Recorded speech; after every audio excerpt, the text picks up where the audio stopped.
Friends, Happy New Year. It is one of the strange benefits natural to my job as a pastor that I get to be among the first to wish you a Happy New Year. And I get to do this because the church calendar starts a month or so before the beginning of the secular year. Today is the first day of the church calendar, the first Sunday of Advent, the start of the season when we prepare ourselves for Christmas. And typically, this is a Sunday when we hear the voices of the prophets who, according to a Christian understanding of their words, speak of hope that is fulfilled in the coming of Christ, both the Christ child and what later mystics might call the cosmic Christ. That is, Jesus who was with us historically and Christ who is with us eternally. Now, it's worth noting that a Jewish understanding of the prophetic passages like the one that Tara read to us before this sermon would probably be tied to historical events. The prophet was speaking words of hope and comfort to people living in exile, and the message of that hope and comfort would be this: God is taking care of you. God is in control, and God is going to send you home. You will not be exiles forever, which of course is what happened. The people did go home. But at some point, early on, probably before Christianity was even its own religion, before there were any Christian institutions as such, the followers of Jesus read passages like this week's lesson from Isaiah 40, and they recognized Jesus in them, so that when Isaiah says, "Comfort my people, every valley will be exalted and every hill made low, for God has spoken, and God's words endure forever, and God will feed us and tend to us like a shepherd who cares for her flock," these words found their fulfillment not just in the rebuilding of Jerusalem after the Babylonian exile, but in Jesus, in whom God was with us and will be with us and is with us eternally. Now, I have to confess that I am of two minds about this passage. On the one hand, the words of comfort and promise speak to me in ways that feel profound beyond explanation. Every year during Advent, when I first hear the words, "Comfort ye my people," I get kind of emotional. Something inside me says, yes, I need comfort.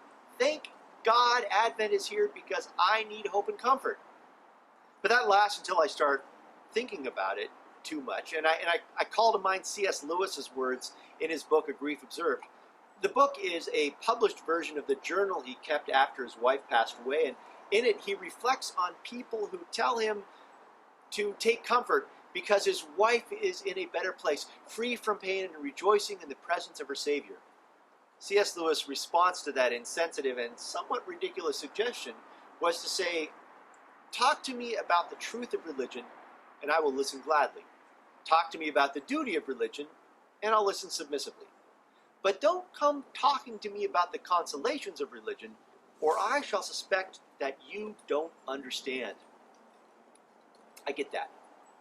It seems important to remember that good religion is not a set of magical spells and potions guaranteed to give us an overwhelming sense of comfort and well-being. I know that sometimes Christianity is presented as such, but I don't know how anyone in my line of work can be an attentive pastor and cling to the illusion that religion is a quick way to alleviate discomfort. This is not to say that there is no comfort in religion. Rather, it is to say that the comforts of religion are more like a meal than like a magic pill. A lot of people find comfort in food, and that can be really good. Not necessarily if your comfort food is leftover Halloween candy washed down with copious amounts of jug wine. But if, on a cold and lonely night, you find yourself making a pot of potato soup using your grandmother's recipe, I'm all for it. And if you can find comfort eating that soup in the company of loved ones, then we have a good metaphor for the comforts that come to us by faith. We are sustained by prayer and in the knowledge that we are loved profoundly by the one who is the source of love. When we can share that love in community, well, then we are experiencing the church at its best and at its most comforting. There's nothing about the Christian faith that can protect us from life's difficult seasons, but there is a lot in the healthy practice of our faith that can keep us fortified and well-nourished so that we can face life's challenges. This is important to remember right now.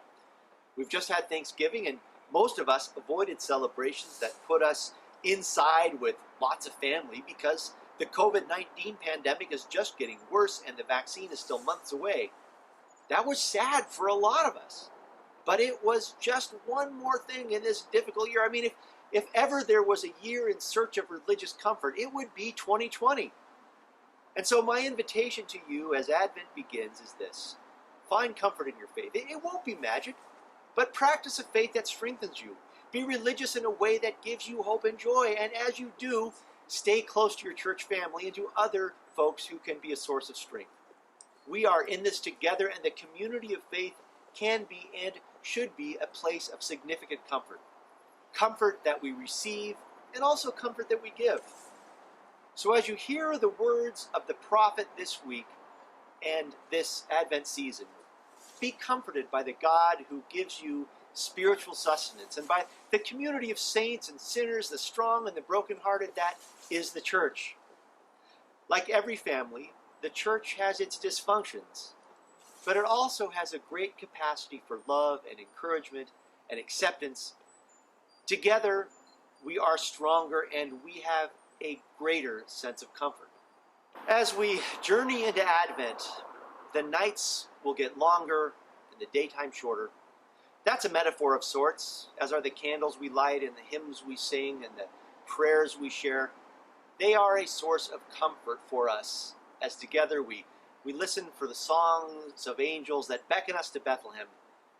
There's no magic in it, but if we walk together, following stars and in the company of shepherds and magi and one another, there is a great deal of comfort.